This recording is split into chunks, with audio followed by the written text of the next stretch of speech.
3.5 years before I actually started doing this in my business. 3.5 years before I started talking to other business owners. I was so intimidated for the first 3.5 years of my business to even approach other business owners because I felt inferior to them. I felt like, oh, they have a physical brick and mortar location, know so much more about business, they're so much more successful than me. Honestly, I was just having a lot of limiting beliefs. But in my first month in my business, one of my very first customers was actually a business owner. He owned like a tire depot, he had his own helicopter, like he was a very successful man. I remember pulling up to that demo and I didn't even have it, like I didn't know what I was supposed to do. I just remember I pulled out like a Dasani water bottle, an old one from under my car seat, pulled up and I had my water to test it up against, my pH drops. He was very gracious, very merciful, right? Because like, it turns out he already wanted it, you know? So like I showed him like the pH test and then a week later he bought a machine. It was just really intimidating for me. Like I never went out intentionally looking for business owners. It took me 3.5 years before I actually started doing that. Don't let this be you. Don't let it take 3.5 years before you start doing this in your business. 3.5 years later, I started finally intentionally reaching out to other business owners to see if they wanted to partner, collab, but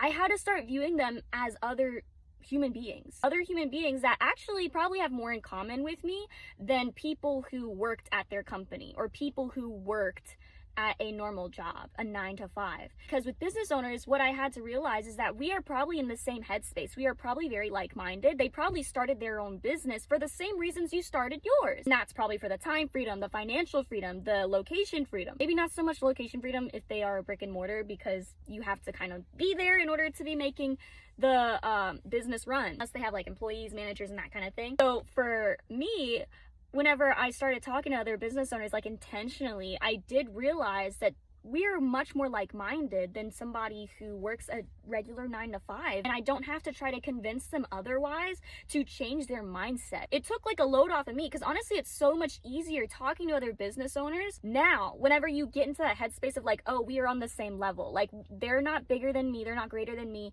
I'm not less than them, but we are on the same level. And it really helps you break out of those limiting beliefs that are telling you you are not good enough to talk to another business owner. Because if you file a 1099, you are a business owner, okay? You are an entrepreneur. Let's go. Let's get it. I hope that is encouraging you today, because it's going to be so much easier in your business when you start talking to other business owners. Because yes, you would have to overcome like all the time restraints that business owners have, because they're usually super, super busy people. So it's kind of harder to get a hold of them, but you probably have a solution to their problem, because they're either working, you know, people say, you know, as an entrepreneur, you trade your 9 to 5 to work a 24/7, which is pretty true, especially in your startup phase, because you're really trying to get out of the red. You're trying to make a profit, or at least break even in your first 1 to 2 years in business. I'm grateful for my business that I was able to break even in my first 4 months, just because I didn't have to have a physical brick and mortar to do business. I just had to own the product. I was able to just sell anywhere all over the world. It was really cool because I was able to break even on my 10,005. It was like 11.5 type of investment. Other business owners, they might have to take out loans to start their business, and it's tens and hundreds of thousands of dollars to start their brick and mortar. They're